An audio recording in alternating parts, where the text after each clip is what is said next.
concerned. This is probably the earliest we've ever started. I don't know if we've ever started on time. We are live. That is nobody's ever waiting for us. Now our adoring and illustrious fan base will be chomping at the bit. Hopefully we'll get some people jump in the chat. But for those just tuning in, welcome back to another Last Call podcast. My name is Mikey T. I'm joined via the power of the internet by T-Money and not in his house, metaphorically in his house. T-Money in a totally different his house. T-Money in his house.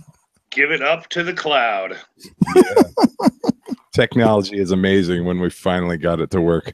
Gates is also joining us. He has returned, joining also through the power of the internet. Mahalo, everyone. So welcome back. Thank you for putting up with all the headache of getting this shit to work. But fuck it. Let's just see how this shit all works and jump right into things.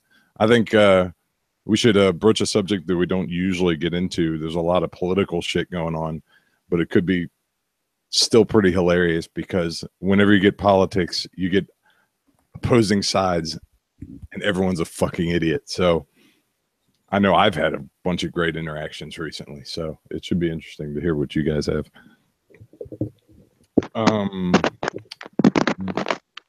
What was going on? Oh, so what do we got? We got people kneeling at the football games, people losing their minds at that. We got. You want to start there? Let's start there. And then, because then the other thing is like Vegas, right? Like going all that shit. So let's start with Vegas. The latest news being that the owners are considering a move to ban players kneeling at the games. Gates, kick us off. Most notably, good old Double J.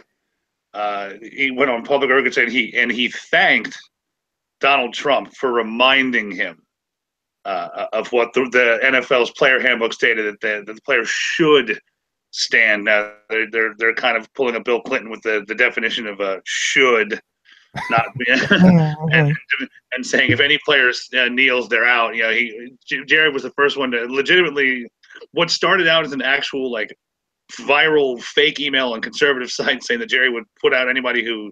No, he actually went and said, you know what, that's a good idea anyway, and made that reality and put his name to that and said, no, it's not fake news, it's real. I really will do that.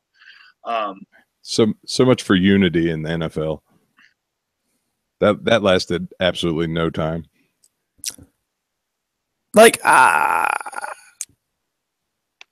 this whole thing's dumb, right? Like, you have to stand during the magic song that we sing to a piece of cloth we hang above the stadium. Like, fucking everybody needs to relax. Like, I think the whole thing's totally fucking ridiculous. If you want to kneel. If you want to stand. Like, I hate that we've created this. We said like now if you're kneeling, it's because you don't respect veterans. So like you can't protest the government or the police or the state of society without saying fuck veterans. That doesn't seem like a fair field to play on. Well, that's the weak argument that everyone always puts up because nobody wants to be accused of that. So if you immediately attach that argument to it, then it weakens the strength of the argument. And that's all anybody's trying to do. It's like, straw man or something similar where you're just trying to knock down the argument by making it something it isn't. And yeah, how do I give the double middle finger to Trump without giving it to the veterans? Explain that to me, and I will do that. Don't do that. You'll get tweeted. Is it giving the double middle fingers during the national anthem? Is that the way to do it? Like, I'll stand, one hand over the art, the other hand flipping the bird. Would that be acceptable by these people's standards? I think that's damn near patriotic. I mean, we had this discussion sitting on the other side of the bar with a well-known advocate of the standing at all times. He went on a good old-fashioned tirade, and I guess I kind of have this Midwestern conservative look. I mean, and I look like every 45-year-old white dude at an Indiana bowling alley. So I guess it kind of makes sense. I live in Ohio now, and every day all I see is 45,000 copies of you. And I believe it. I get old women come, you look so familiar. Well, there's a million of me. I was like, have you seen a fat guy with a goatee? It looks like me. I was like, I get that. But after a pretty well scripted tirade about the respect and how, as a veteran himself, and he did see it as, even though other veterans didn't care because they say, oh, it's what we fought for. It's actually you're right. I would be a hypocrite if I didn't pick up, I didn't serve to protect your freedom of speech. No, he took it the full other direction and said, no, I see it as blatant disrespect for what I do and what I did. And the first weekend at Nottingham's Football Sunday, they're playing the anthem on the big screen. I'm up there on the dart base, standing over there with my hand on my heart. I look right at him, and he's sitting there on his ass on a bar stool with his hat on. And he catches me staring at him, giving him like the biggest eye, and he stands up real quick and like mouths over to me, sorry. I was like, you don't apologize to me, apologize to yourself.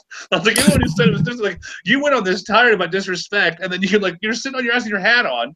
Well, it's like on the big screen with it blaring through the speakers. There's no way he didn't know it was playing.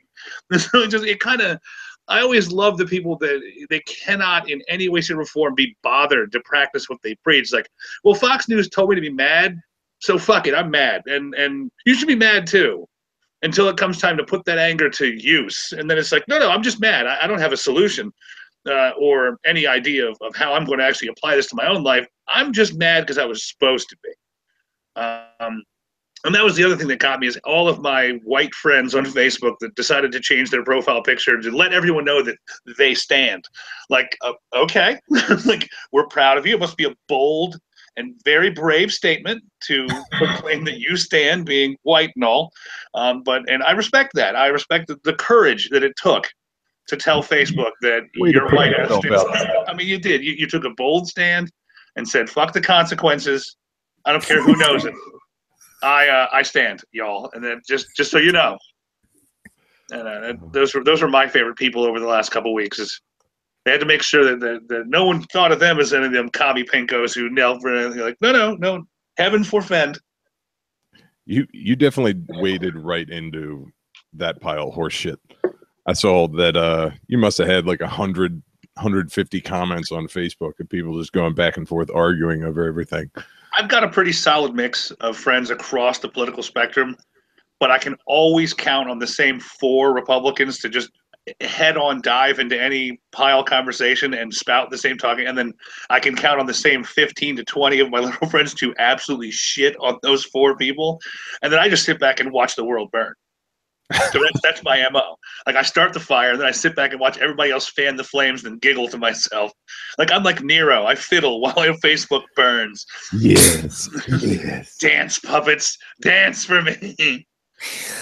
I always get disappointed by that stuff because, like, something comes up and, like, either one of my liberal or one of my, like, Republican friends will hop on and they'll say something, and maybe it's something that seems sort of reasonable, and I'll be like, oh, cool, do we get to have like a reasonable dialogue about this subject that seems interesting to me? And like, I'll hop into the comments and be like, what do you think about this? Like, here's what I think, what are your comments? And it without a doubt, one comment later, it's like, fuck Hillary Clinton, did you want her to run this fucking country, you fucking commie liberal pinko fag? Like, it always degrades into the worst thinking possible. To which I immediately respond, she lost, get over it. Every time a Republican brings up Hillary now, I'm just like, hey, she lost, get over it. I just throw that immediately back in there and then watch them go, and they fail to comprehend the irony, which kind of upsets me because it's not really a burn if the person doesn't have any understanding of it. Oh, I don't want to sidestep too far, but like, I am concerned that Donald Trump continues to bring her up continuously. Like, it is October now. It works though. It works for his base. They respond to that with the same frothing vitriol as they always did. I get it, but it's been a year. It doesn't matter. It's just not even relevant anymore. Like, that concerns me. Mikey, when's the last time you heard anything about Hillary Clinton that wasn't related to Donald Trump mentioning it? Or you know what?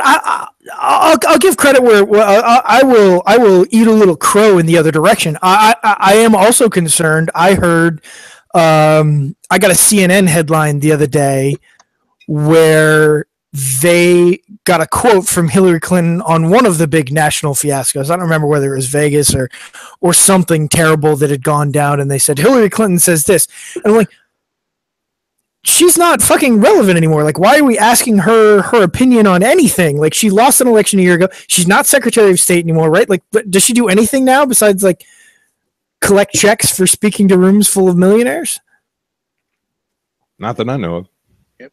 I mean, that's politics in a nutshell. It's like you essentially do a job that you don't really need to do on multiple levels until you aren't cut out for that job anymore, and then you get paid to talk about how you used to do that job. Well, I think it might have been Mark Twain who said it. It was the strong desire to run for political office should immediately disqualify you from doing so.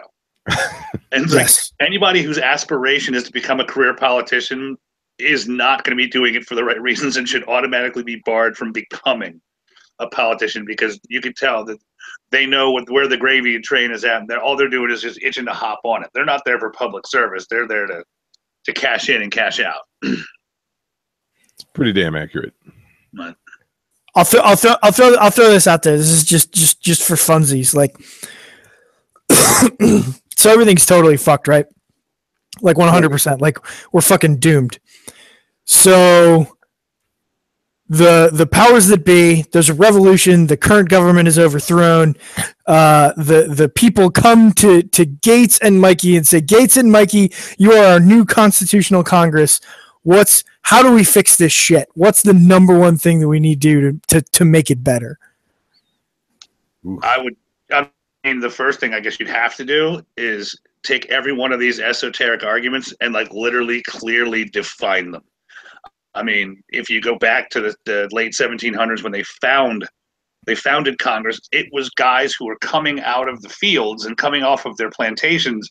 They would serve a term. They would, listen to the people in their area. They would help pass a law, and then they would go right back to doing what they were doing before. They didn't use politics as a career. It was never meant to be a full-time job. You did your public duty by sitting on a Congress and listening to the people around you going, I'm here to represent this swath of people. And this is before I came here to I am here for a certain purpose to pass. These are the will of the people that I'm representing. This is what they want. And then you are heard, your vote is tallied, and then you went right back to doing the job you were doing before you were called to public office. Because it was never meant to be a full-time, year-round, this time, lifetime position. It was supposed to be you foretold the will of your people, you voted on it, and then you went back and did what you did. You were a farmer before, you were a farmer after. A full-time job where lobbyists pay you hundreds and hundreds of thousands of dollars to keep you in office, where you now get free unlimited health care, which, to digress, how is that constitutional where it says Congress may pass no laws that do not involve them, and yet they were allowed to pass health care for the entire American people except themselves? Like, it seems like it's written pretty clearly. They weren't supposed to do that, but they did. Well, that's definitely true, because you see that arguing about politics is always a bunch of hypocrisy, but politics itself, it's built in to be that way. So it's always do as I say, not as I do. And I think that's the thing you have to deal with first. It's like you said, fuck with term limits or something. Get people out of there. I mean, yeah, term limits, number one, salary cap, number two. And and then of course, dismantle Citizens United, stop giving corporations the power of vote, being able to buy a vote that the average citizenry could never hope to match. Burn it all to the ground, bigly. You heard it here first. NSA, Mikey and Gates advocate a revolution. You should maybe look into that. Yeah, I live 10 minutes from NSA. They'll be here soon. There's a guy outside in a van, right now. Oh, do you have a new pop? Oh yeah. Be careful. We don't want to compete with the Gasselcast. They've cornered the market on Funko Pop hunting in the greater Baltimore, Washington, D.C. area. I didn't know that was such a thing, but I just like cool little figures. This one's even a bobblehead. Is that Kim Jong Un? It does kind of look like a haircut, doesn't it? Yeah, from the back. Yeah. Oh, it's a Punisher. Oh, that's rad. That's a good one. Is that like fucked up Punisher? It is. Yeah, it's from the Daredevil series, or I guess his own series now. But you get the idea. Yeah, that ties directly in because they canceled that whole panel at Comic-Con due to the mass shooting. They didn't feel like putting a dude with machine guns up in front and center in New York Comic-Con. So they kind of went, let's cancel his panel out of sensitivity. And, I don't know. What do you guys think about that? You think that went too far? Like, it's a TV show. I mean, the nightly news shows more death and shooting daily than the Punisher did an entire season. Yet New York Comic Con felt the need to kind of pull the trigger or pull in a pun intended so that whole panel.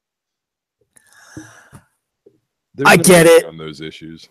I don't like it, but I get it only because it's a guy who's clearly kind of a wacko who had a shit ton of guns, you know, who is clearly a villain of the highest caliber. It's kind of weird to say, hey, everybody put your hands together for this guy who's kind of a wacko who has a shit ton of guns in his new series on Netflix. Hooray! Like, it's a weird message to do in the same week. I mean, you don't need to hold off on it for a year, but that wound was still a little fresh. I get that move. Valid. I think they have to play things like that safe because you never know what the next public outrage is going to be. And as much as any company or event or anything can avoid those sort of situations, they absolutely should, because that shit never goes away. I mean, I got a guy fired today because of public outrage. Today? You got that guy fired already? Yep. That was fast. Yeah. Jesus Christ. Do you want to rewind that and bring us back to the beginning? I saw the seeds of it, but I didn't see it conclude. Yeah, so there was a guy that used to work for Portales and Diamondback, and he was a manager, and they had to let him go because he was drunk on the job.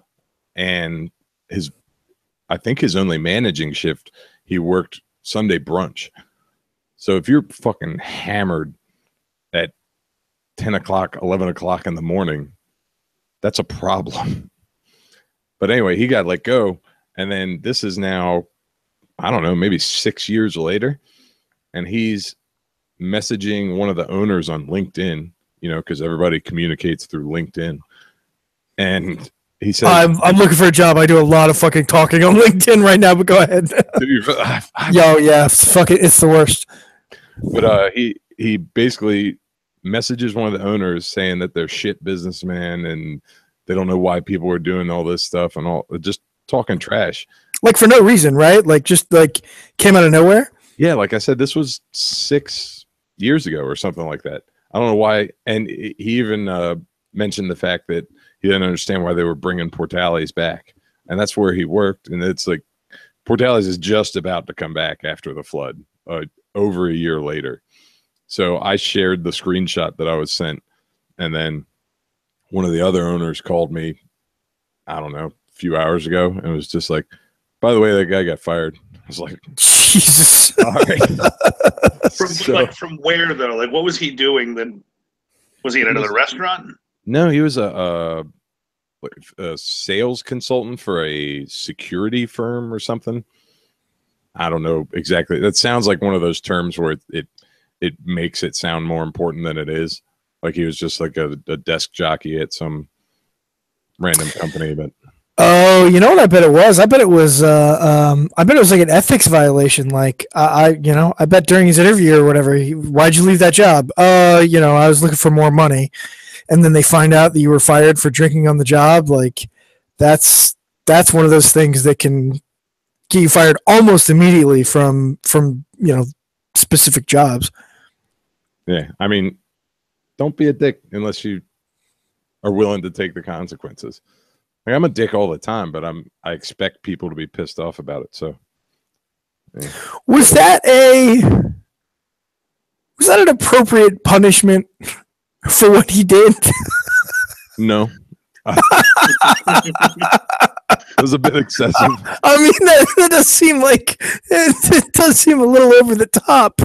Yeah, I didn't. No regrets. No regrets. No regrets. I didn't expect that. Wasn't what I was going for, really. I just wanted people to send him a bunch of messages out of the blue that said douche, because that's what we did to the last guy that talked a bunch of shit. But I'm not gonna lose any sleep over it. The guy was kind of a dick anyway. Yeah, bringing up a 6-year-old grudge doesn't scream balanced human being. Yeah. That's true, but if I got fired from my job for every human being I talk trash on, like, I get fired from a lot of jobs. There's a very good reason that most of my social media accounts have no mention of my employment whatsoever. Oh, yeah, no kidding. Good friend of mine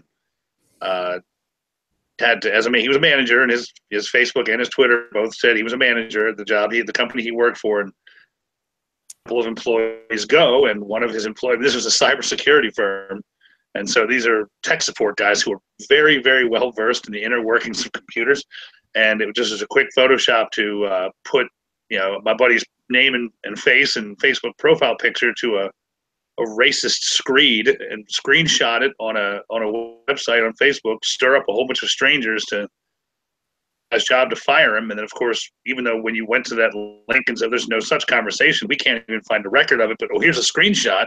So it must have existed at some point.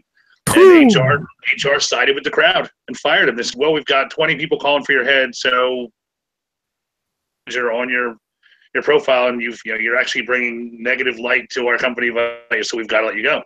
Even though there was no concrete proof that he ever could have posted something like this, and they still bowed to the public and let him go. And so ever since then, he's kind of fallen out of, like, he's shut down also, understandably shut down all his social media. And then once that happened, I shut down I took everything off of mine. Mine now says I'm self-employed at my small DJ company where I maybe work 15, 20 gigs a year. But that way, if anybody wants to try to get me fired, they're going to have to call me and convince me to fire myself. Which, I'll tell you what, I'm pretty lenient. I let me get away with a lot of shit. I really do. It's like nepotism of the best kinds. Like, yeah, I'm kind of fond of him, so I'm not going to let him go. He's kind of my best employee. I will tolerate a lot of his mouth. But if I catch him drinking in the morning one more time, he says, cup in hand.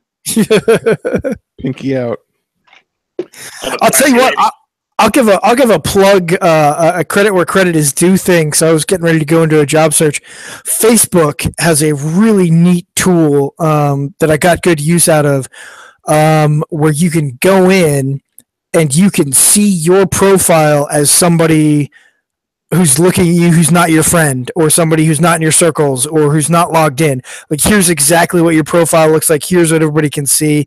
It's a really cool tool for them to provide, and I suggest everybody who has any sort of risk, which is almost everyone, goes and uses that. It's really easy to use in their privacy settings. Everybody should be looking at that kind of stuff. And check it often, because they change that shit. Yep, very true. It'll just change, and then everything's back to where it was, and it's not as secure. So, I do stuff all the time where, like, I'll go to Reblog or whatever, a post that you put up about the show, and I'll do it as public or whatever, or I'll make a post that's public, and then it may stay. My next post may be public, and post after post after post, and I don't realize I haven't set it back to friends. So, I mean, you can make those kind of mistakes pretty easily. That's true. I didn't even think of that. Although I don't usually mess with it. It's like, because my social media reach is like fairly big for the local market, so I don't mess with the public stuff too often unless I want people to share it. Right. Yeah, some of the stuff I've written as a kind of like a plea to humanity. Every time I've had a relative or somebody say, "Hey, can you make this public so I can share it?" I'm like, "No, but you can copy and paste it." Yeah. I'm not changing any of my privacy settings, because then, like I said, I would forget to change it back. And like the Dos Equis guy, I don't always say ignorant shit, but when I do, I go full fucking hog. So it's like, I would rather not make a mistake and just like, I'd rather keep my shit private. But speaking of keeping shit private, we were at Nottingham's this afternoon to throw little darts. The women folk that we all got carded, but the women folk had their purses searched, and the manager is because he had to check to make sure we weren't bringing in bottles. So I guess that's now a problem because you don't check for something unless it's been happening. Oh yeah, I mean that's been happening as long as time, but that is such a dirtbag move. Like bringing a bottle to the bar is like jerking off in the lobby of a strip club. You're defeating the purpose of where you're attending. Like you're cheapening the experience on every level. It's a horrifying image, but one that probably happens more than you think. That's true, actually. But no, we've found. I'll leave at the end of the night and go out into the parking lot, and you'll see brown paper bags with broken bottles in them and stuff. But I think they're just trying to cut down on people doing that shit. So, and then I don't know who was there, but we have a bunch of new guys, so they might be just being extra particular. No, it's fine. I mean, I don't care about getting carded. I carry my ID on me. It's it's a neat experience. I don't look like I'm 27 or under. I accept that at this point. I always hate when people lose their mind when they show up and they're like, "Oh, you're carding me? I'm old enough." I was like, "Oh, well, since you told me, I guess I'll allow it. That's cool." I feel it's the sunken cost fallacy. I could either spend that 4 seconds arguing about being carded, or I could show you the ID and put it back, and it's the same amount of time. Sometimes it's less. Just take the ID out. Sometimes it's you argue for longer than it would have taken you just to comply and move on, and now you're holding up everybody. So the ones that argue the most are the ones that have no reason to, because it's always like, well, I'm 24. Why am I being carded? You shut the fuck up. Listen to You're yourself. Carded because you're fucking 24. Say that statement again. Let the comprehension sink in slowly. Count how many years you've been able to drink. And then shut the fuck up. Still on one hand, darling? Okay. Move along. Next, another one. God. I was sitting here thinking, I was like, man, bringing your own bottle to the bar. He's right. That's like getting a hand job from your wife in the strip club bathroom. And then I was like, wait, nah, that sounds pretty rad. That's the wrong analogy. Yeah, I mean, you're assuming that your wife goes with you to the strip club, which is pretty sweet. And gives you a hand job in the bathroom. Like it's a win-win-win all around. Right? Unless she's there to specifically like chide you the entire time. You can go, but I'm going to sit right next to you, and I won't let any of these hussies talk to you. You're like, I know that flip side of that coin sounds horrifying. She's just sitting there while like you're getting lap dance. You fucking like that, don't you? You disgusting. That money could have fed our child. And you're like, all right, well. She probably has AIDS. Well, now it's going to feed her child. I don't know why my wife doesn't sound like that. I don't know why I made that voice for her. Maybe in that situation. Yeah. Now my wife and I have been to strip clubs. It's fucking rad. It's a lot of fun. We've been to the biggest strip club in the country. There's somewhere that claims that title. Yeah, it's and when you're in there, it's easy to see why. I think it's called Nexus. It's in Vegas, and it is Vegas or Dallas. It is the size of a small warehouse, and you go in there, and so like the center has like 2 or 3 stages kind of separated out. And then it's like a little tiny NFL stadium. Like there are tiers of flooring around it that rise, and every square inch of flooring is table or chairs, and they're just guys packed in like fucking sardines in this place. I was hoping they had like bleachers, like an actual NFL. So like, get your cold beer here, see some titties. They said they advertised online, and I didn't believe it until I went there. And when I went there and I saw it, I believed it. They advertised it. They have 100 girls a night at a time working, and you go there and you could fucking see it. They're just everywhere, all over the place, and they're not all 10s, obviously. But yeah, it is a meat market in the highest term possible. something something paradox of choice something something. It's a really weird environment. It is not like I like strip clubs. That is not my scene. Like that is just really like watching girls on the stage like back to back with another dude at another table. It's just something really weird about that. I was going to say back to back. Yeah, back to back like Joe Perry and Steven Tyler at an Aerosmith concert. Yeah, much like that, except gayer. How can two naked women dancing back to back be gayer than two men singing? You know what? I don't want to get into that. It's like, never mind. We'll just no. The women aren't back to back. You're back to back with the other dude at the other table watching women on the stage. Point conceded. Much gayer. God, that's why I don't care for strip clubs. It's not that I don't like seeing naked ladies, but it's everyone else that's there. Yeah, okay. I get that. Because I wouldn't want to go to a strip club alone because that would be fucking weird. But if there are other people at a strip club, that they're definitely fucking weird. There's always just those. It's the same creepy old guys that come into Nottingham. Like the ones that actually eat at the strip club, like the one that actually get like the dinner plate. Like those, yeah. If you see the old man sitting by himself actually eating a plate of wings at the strip club, yeah, that's creepy old man that you do not want to go near. I'm with Mikey. I'm not a strip club guy either. Once the advent of the internet, there's no reason to go pay, except unless, like Joe Rogan said, unless you know them personally or they may have slighted you, because then you get to have the upper hand. It's like any argument they try to have with you, you'd be like, I just saw your vagina for $1. I don't know. There's something unique about it. I mean, they're still in business. They still make money. Our opinions are clearly not majority, or else they would have closed down en masse by now, and they most certainly have not. Yeah, I don't know. I guess yeah. I don't know why it's so unique. I guess something about it being in real life. I don't know. Because that's the name of half the dancers at most strip clubs. Next up on stage, unique.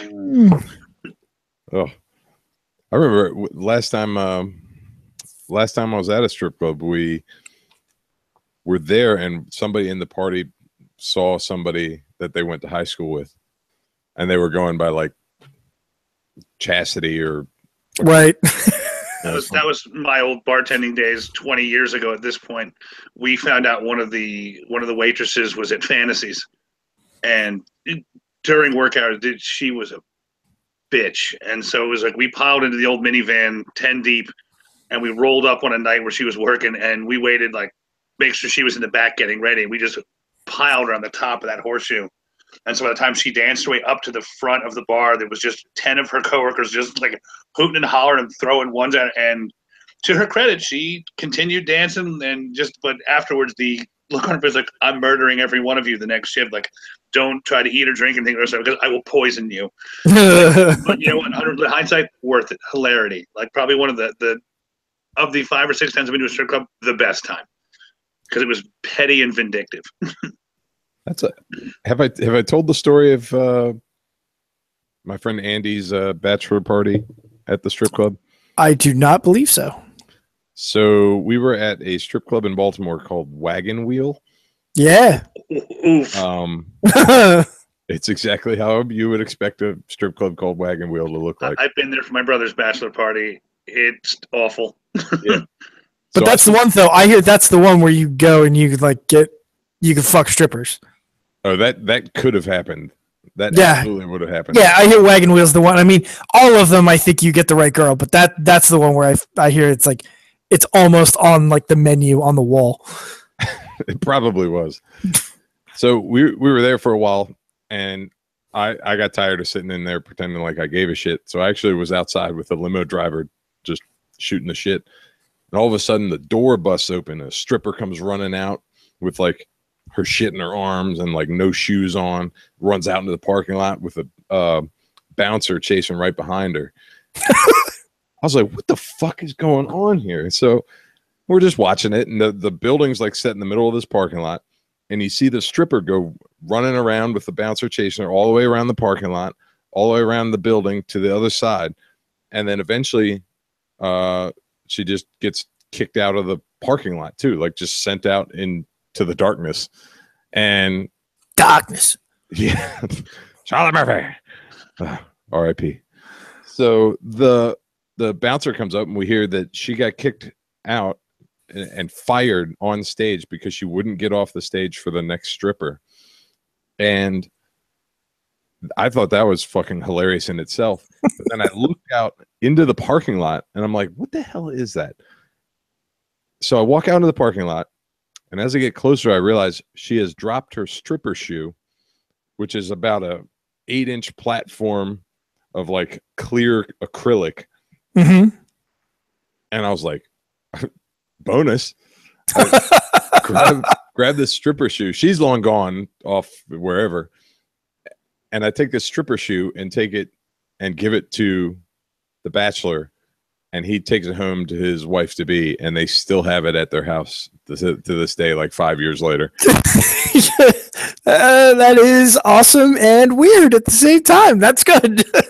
Like, we got into I didn't show it right away. So we waited till we got back in the limo to leave. And I was like, I got you a present. He's like, it's like, behold. And the rest is history.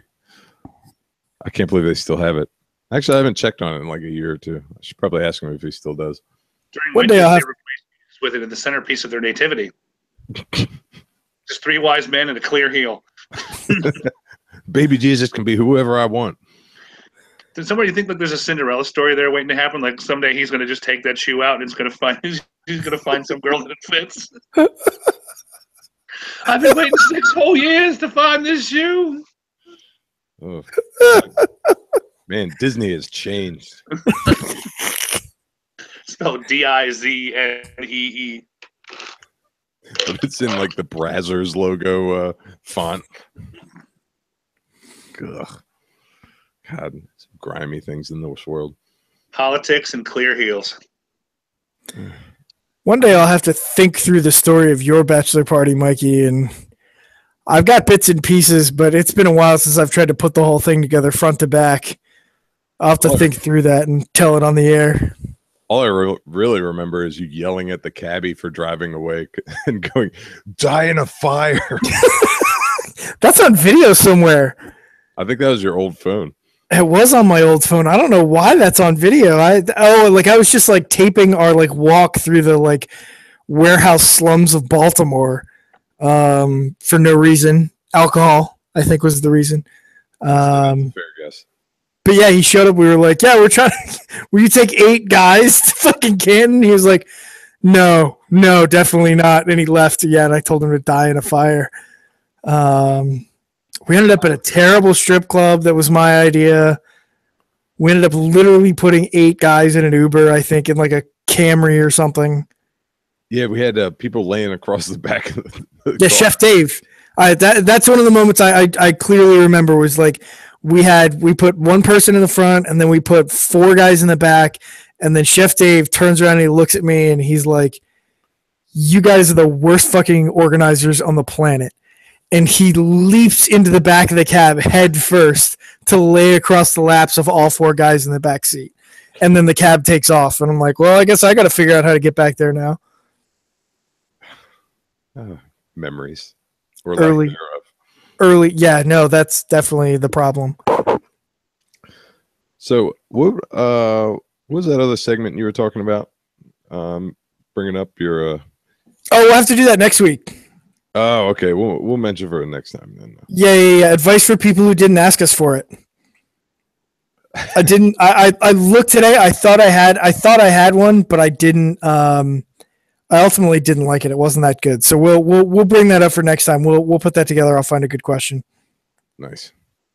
Right. Unwanted, unsolicited, helpful nonetheless. It should be our fucking tagline. I was gonna say that's pretty much my life in a nutshell. Like, I'm going to tell you what I want you to hear, whether you want to hear it or not. Somebody on my feed actually said, do you know any like psychologists or psychiatrists? And I almost just preferred you to them. I was like, he's a bartender. That counts, right? I mean, that's pretty much, you tell them worse shit than you'd ever tell a doctor. Like, I know that when I was behind the bar, people would just open up to me about. You don't want to know half the shit people tell you, but they just. I guess there's just some kind of connection between a man pouring you drinks that you feel that gives you free verse to bare your soul at any given time. And then as the bartender, you're like, well, I want to make money, so I'm just going to smile and nod. And then over time, you kind of go, oh, let me tell you how the last guy handled it. And then you become kind of like an armchair psychiatrist by like osmosis. Yeah, if you go through it enough times, and you just kind of pick up a few things. Jesus. It's the little things I do in life to help people out. I do it for the people. I'm just kidding.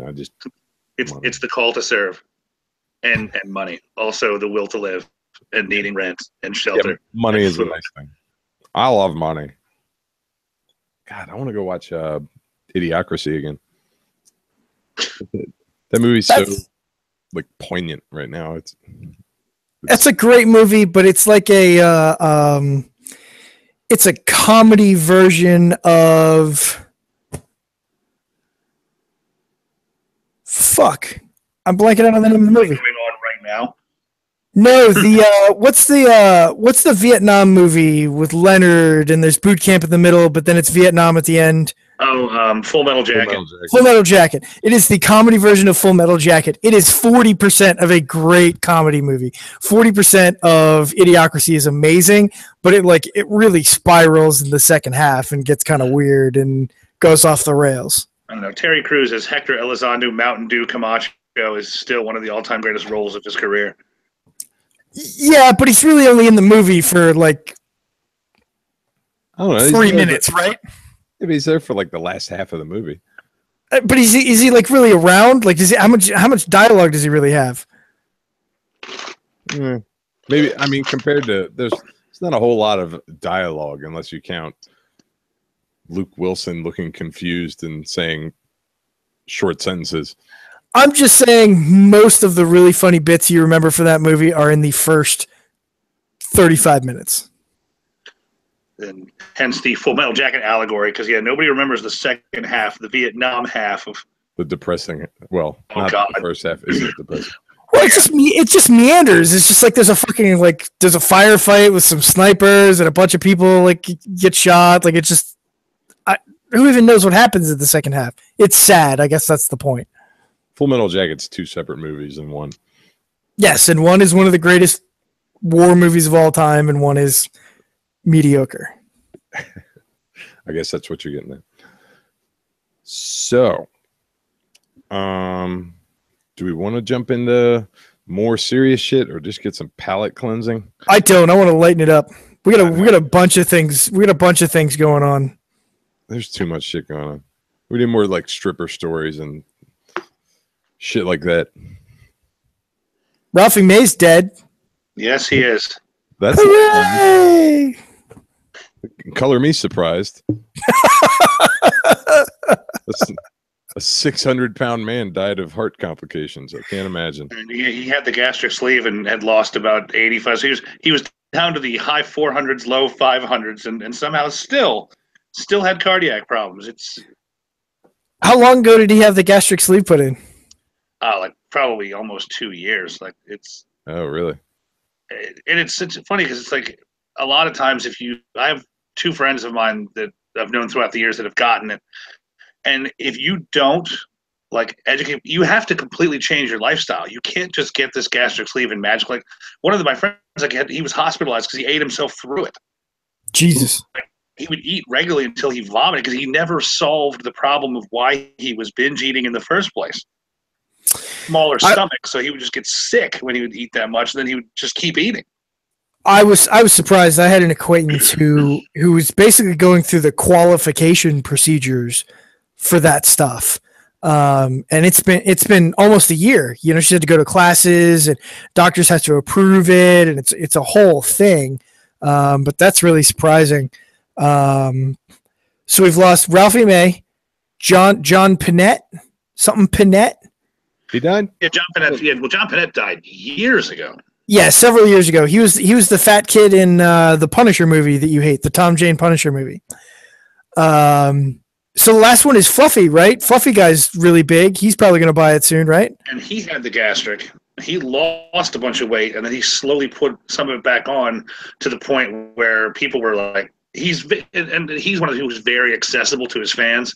Yeah, and yeah, yeah. his fans were like bombarding him with like, "You're getting fatter, like what, don't go down that road again." And he spiraled into depression. He took like a year off of touring because like it messed with his head, because like his fans were like literally just bombarding him with like, "Stop getting fat, like what are you?" And then like he started obsessing about it, which made it worse because I guess stress was his trigger, which is why he was eating. So he had to literally had to disappear from the spotlight for almost a year. And he's still heavy, but he did manage to turn that around. He's not near his starting weight. But yeah, he's one of the people that like it worked, and then it was slowly unworking, and then he had to kind of like stop touring and take it. Like, again, you have to solve the psychological problem that caused you to become 500 pounds in the first place. It's not. I mean, I say that sitting here as a 330-pound man myself. Like, and the heaviest I've been is almost 400. Like, and yeah, I quit smoking and just literally, instead of trying to use gum or patches, I shoved everything that wasn't a cigarette into my mouth, like food, soda, gum. I heard that about you. I know, cavernous. My mouth just moist, cavernous mouth that follows me around. But no, I ate away the cravings for cigarettes, and I gained a ton of weight, and I'm just now relearning on how to eat, and I'm slowly getting it, but it's slow. It's so much harder to keep weight off than it is to just easily put it back on. Like, I had lost almost 85 pounds, and then my wife went into her third trimester where she's like, "Let's get pizza." And I went, "Yes, pizza sounds wonderful." And I put about 15, 20 pounds on in the third trimester, and I'm slowly getting that back off. But it's if you don't cure what the problem was, you can put a Band-Aid on a pizza, you can cut your stomach in half, but you'll find a way to eat around it. And so it's like, my doctor kept pushing and pushing. He's like, when are you going to talk to the gastroenterologist? When are you going to talk, get that sleeve? When are you going to go get the sleeve? And I'm like, I'm going to try to lose some weight on my own first but again, I don't really want to rush into surgery. And then, to his credit, he died. So my general practitioner, I got a phone call in April going, "All right, we need to reschedule your physical because your doctor died." I'm like, "Reschedule? You mean he's going to undie and I'll be able to see him again? Or do I need to like completely see, like, I don't think this is a reschedule appointment. I think this is a cancel."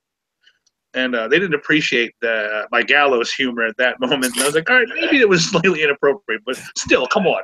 Reschedule? He's dead. It's her 140th phone call that day. You're coming at her with jokey jokes. This motherfucker. Like, you could hear the nurse's eyes rolling into the back of her head. So I was like, oh, okay. We need you to come in and reschedule your euthanization. I mean, consultation. I mean, what? I don't think you need to go to that doctor anyway. If he's just going to keel over before you, he had been my general practitioner since I turned 18, and so he'd been my doctor for 22 years, and so he was fucking dead now. He's clearly not that good of a doctor. Well, he was in his 70s. I mean, he's one who would prescribe me antibiotics that had no alcohol interaction because he knows I like a little nip of the sauce. So he's like, here's some, get over that sinus infection. But if you want to go out Friday and drink, these antibiotics are not gonna mess with you if you want to have a few drinks while you're on. I'm like, I like that. Thanks, doc. And he liked a little bit of the sauce himself. Little bulbous red nose, a little short old man with a shiny red nose all the time. He looked like Santa Claus, but instead of a sack full of candies, he had a drinking problem and then anger issues. But other than that, good guy. Rest in peace. Sorry, doc. Pour one out for you. Fucking hate that moment when you go to the doctors and you have to fill out like a medical form. It's like, how many alcoholic beverages do you have a week?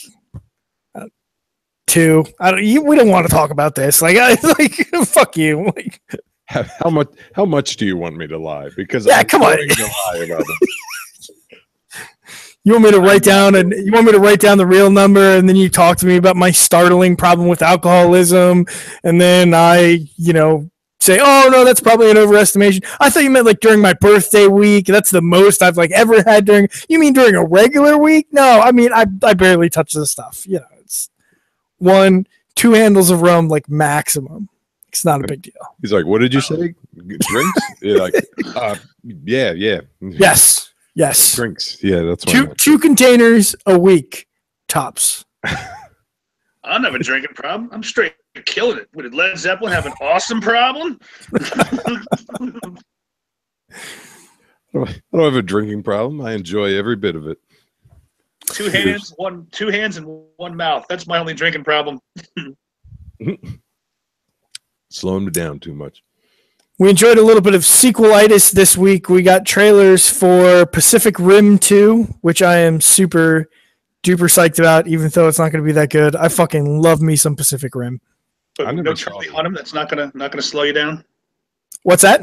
No Charlie Hunnam. Not going to slow you down from seeing it. That is not going to slow me down from seeing it. I am bummed about no Idris Elba. That sucks, but I guess we're uncanceling. What's that? Was he in the first one?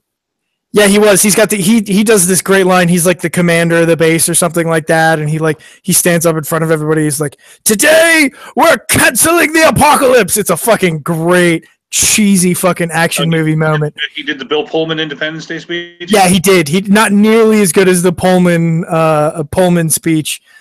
Today is our Independence Day. No, we are canceling the apocalypse. It's fucking. I get rock hard. And I just have to run out of the room and deal with it immediately. Got run to that strip club bathroom. Yeah. But no, I mean, giant robots fighting giant monsters. It looks fucking amazing. I mean, the first one, a giant robot uses a fucking tanker ship as a samurai sword. Like, it's got me written all over it. I fucking love it. So what other sequels? What we got? Last Jedi, that's a sequel. We got Thor Ragnarok, that's another sequel. Last Jedi trailer number 2 dropped last night. I refuse to watch it. I don't want to have any more of it given away than already has. It was epic. No spoilers. Blade Runner 2049, that's a sequel. I think absolutely everything. The Kingsman Golden Circle that came out 2 weeks ago, sequel. I don't think there's an original idea left. Blade Runner 2049 opens to an abysmal opening weekend. Yeah, I think it made like $30 million on what was like a $300 million budget. So it's bad. So it's probably not going to be a commercial success in the way they were hoping. Aside from the cameo, who are there any big leads to the movie? Gosling, Ryan Gosling is the primary. Yeah. And Jared Leto and Harrison Ford. Harrison Ford is in it. It's unclear to what extent, but yeah, I mean, he's definitely there. And then Jared Leto's the main villain. Mm-hmm. Yeah, no, I mean, it's a big time.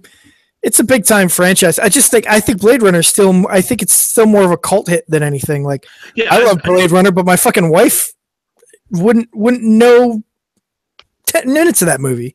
I would say, don't quote me on it, but I don't think the original Blade Runner was a box office hit. It was not. That's correct. It kind of makes sense that the sequel is also kind of like a cult audience because the original one just kind of had a following. But yeah, I don't think the original got really big until the director's cut came out. Like, that's a whole thing. But no, I think they were hoping for this to be a big smash, and it's just not. It just hasn't drawn the audiences they wanted it to. And then I think next week or the week after we get season 2 of Stranger Things. Which is one that I am very much looking forward to, although it has big shoes to fill following that first season. Yeah, I'm curious how that's going to turn out. I wonder what direction they'd go with it, because they obviously teased at the end of it, but I mean, it could go anywhere, and it's nice because it's something unique. That's one of the directions. Yeah. One of the directions it went was, and the obvious one, as they all do, is it went to marketing. Spencer's Gift had and I would almost put a link up just because the ridiculousness it needs to be seen to believed. But Spencer's Gift sells a sexy 11 costume with like an egg waffle purse. And it's like thigh-high tights and like a onesie dress. And it's like, and remind you, this is a character that's portrayed by a child. No, as an adult, sexy version of that costume. It's like there is no line anymore. Like it's just like Halloween is now like, you know what? Here it is. It's sluts, go nuts. It just enjoy some. But in a way, thank God. Because going out on Halloween as an old married man, just sitting back, enjoying a beer and watching the parade go by is probably the most fun you can have now. I mean, it's no longer the drunken hookup party that it was in the 20s. Now that you're older, married, you just kind of have to sit back and just take it all in and just really appreciate the human spectacle.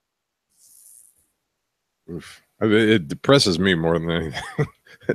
I've always thought it's kind of sad just watching people. You just think it's sad because no one has room for tip money in their skimpy costumes. Well, none of them are tipping anyway. So right.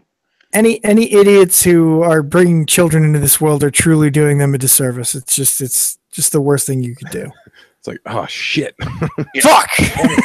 I've made a terrible mistake. On a related note, my 3-week-old daughter upstairs. Hi, Daddy loves you. Don't listen to the bad man on the.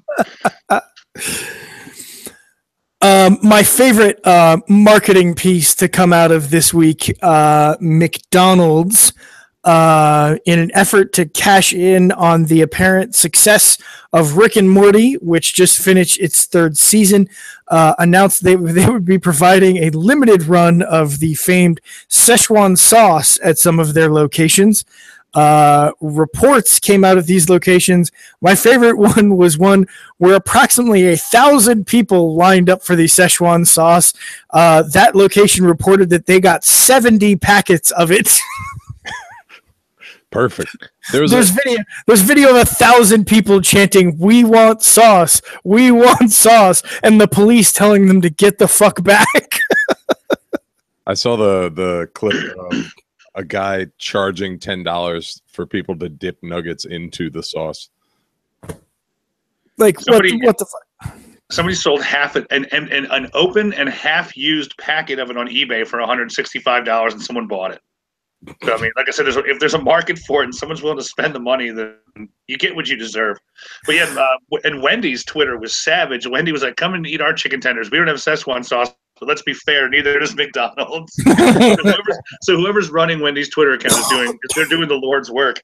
But yeah, evidently it caused McDonald's to completely cover their ass and say, "Okay, look, we're bringing it back like in full production. We realized that the Rick and Morty fanboy universe, and this whole spread on Facebook and Twitter, and they took out an ad in the New York Times saying like, we apologize, we know we screwed up, and we're going to re-release it in a couple months full scale." But everybody I hear who's tried the sauce is like, it was just okay. All right. It's okay. Yeah, the 2 reviews I watched, you'd be like, it's watery and thin. It's you can buy Szechuan sauce at the goddamn grocery store. Like, everybody fucking relax. Yeah, they said the idea of the sauce was infinitely better than the experience of it. So I was like, well, you hype yourself up that much, you're bound to be disappointed. That's why I'm wondering why people gave a shit in the first place. It was a joke. It's a funny bit, but yeah, let's everyone relax. I mean, if I could casually go and get it on some random day, like if I happened to buy a McDonald's and they had it, I might try it. But I don't know why. You're going to go out and camp outside of a McDonald's to wait for a sauce? It's ridiculous. No, it's fucking dumb. I'll tell you what's not dumb is season 3 of Rick and Morty. I'm about halfway through it. It's fucking fantastic. I'm really pleased. Excellent season. I watched the whole thing. It was appointment television for me Sunday nights when I was just sitting up. I made sure that I was like, I DVR'd it because, I mean, it's probably one of the best, smartest comedies. Every week was hilarity. Like, I loved it. I waited till it was done. I like binging it, so I waited till it was done, and the day after the final episode came on, I bought it on Amazon, and I've been working my way through it. I like how you added to the chat, and then we could hear the refrigerator close in the background, and it snapped back to the like empty screen with you on, with nobody there. Sometimes you gotta get a colding. I've waited too long. We've gone too far. I've emptied my drink, but I feel like we're too close to the end.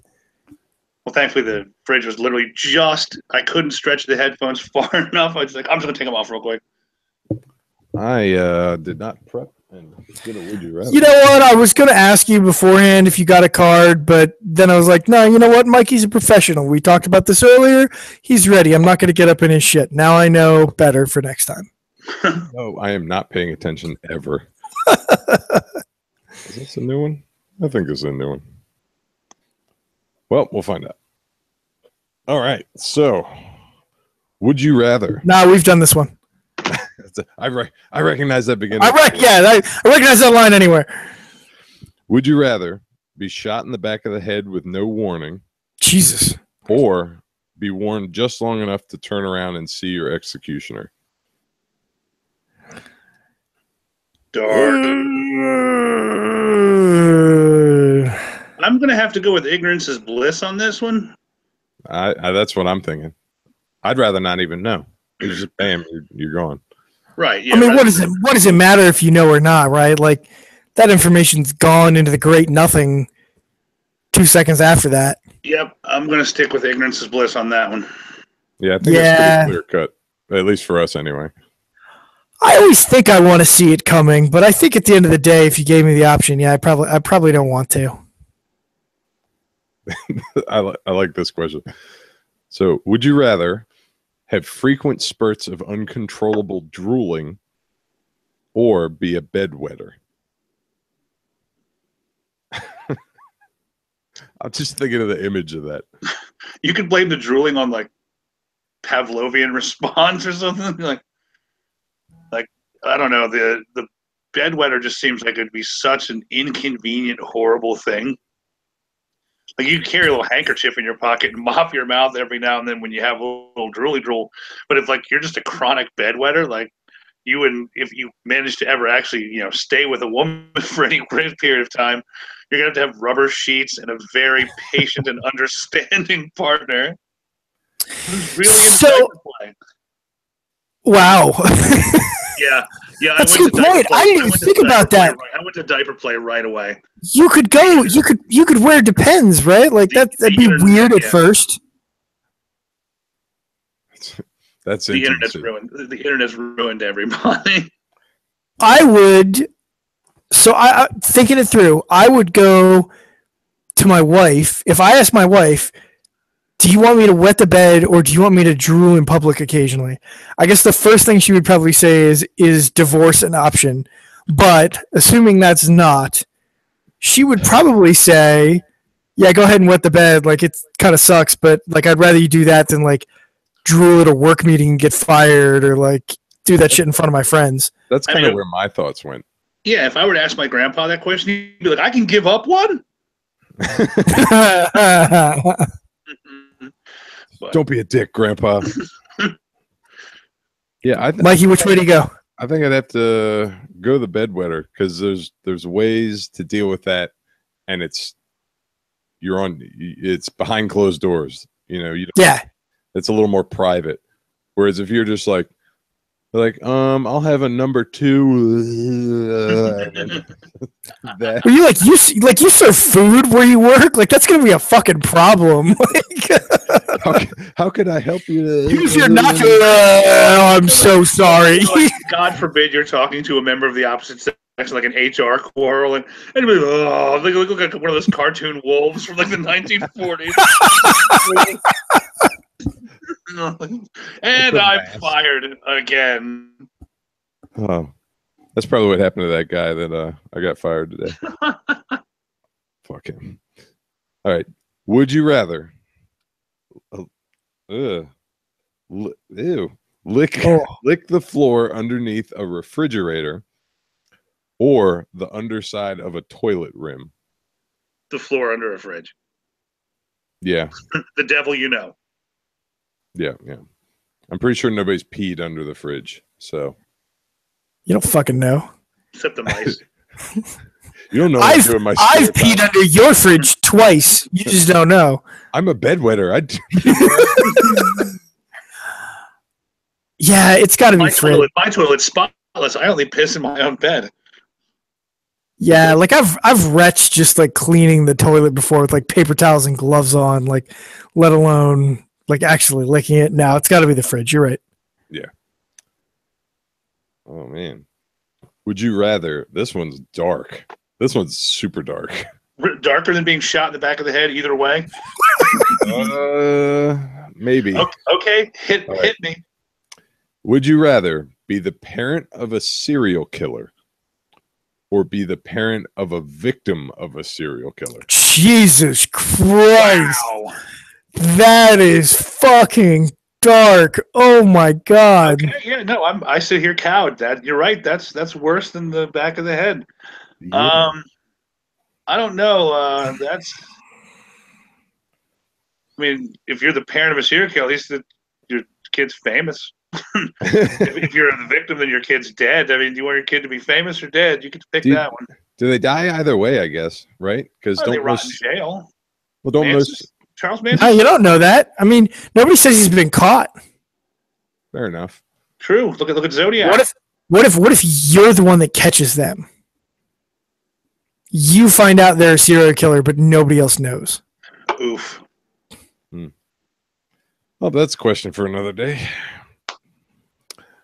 I'm not going that deep into it. Can we get into that cool, like Dexter, like father son, like, like I'll help him with it kind of thing? Yeah, I could get down with that. We build a room in my new house for it. Like, it becomes like a father son like hobby that we do together. Let's go to the murder room. Because then, yeah, I'll go for parent of a serial killer, but I don't know. That's a tough one. I guess parent of the serial killer. I get. Yeah. All right. Okay. Oh, like what kind of serial killer does he kill like hobos or like college girls? If he kills, like who's he killing? I'd be like, I'm proud of you, son. You killed. Right. Yeah. I mean, who's I kill politicians. It's like, oh, let me help. Like, but like, it's like, I killed children. Then, well, no, there were some more information needed here. That's what I'm saying. We always run into one of those. All right, last one. Would you rather have every driver but you be a student driver, or have every driver except you on the road be at least 75 years old? Aren't they practically the same? Yeah, that's kind of a wash. Because essentially, as you age, it's like you go in reverse. So if you're in your 70s, you're probably around the time where you're first learning to drive again. And then when you get in your 80s, you pretty much can't drive anymore. Okay, so here's my logic. Student drivers, you can intimidate your way around them. Like if there's a student driver and there's multiple lanes, you get up behind a student driver, they're going to be nervous, and they're probably, not all of them, but they're probably going to try and get out of your way. Old people, fucking oblivious. They've got nothing, blinders on. They see nothing. You can't intimidate your way around them. They don't fucking know you're there. So I'm going to go student drivers. True. You can honk a student driver, they'll freak out and get out of the lane you're in.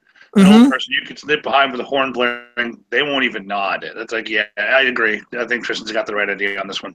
Yeah, that's an excellent point. I think we all agree on this one too. Well, those were some interesting ones. That was a dark card. Yeah, usually it's a little more balanced, but there's normally one in there like that's like kind of fun, like a little more wacky. You have to eat 400 pounds of jelly beans or like one shot glass of cum. Like there's, it's like something, Oh, watch that be the very next card. I hope so. They should hire me to write for them. For the last time, God damn it, you can't use cum on these cards. Why not? I'm pretty sure they have. I'm pretty sure they have it. Maybe they put semen, but it definitely wasn't like drinking semen or like. Oh yeah, they always say like bodily fluid. Yeah, they've got a limit to what they ask of you. Like, I don't think the cards have ever asked like, "Would you eat shit?" Have they? Like,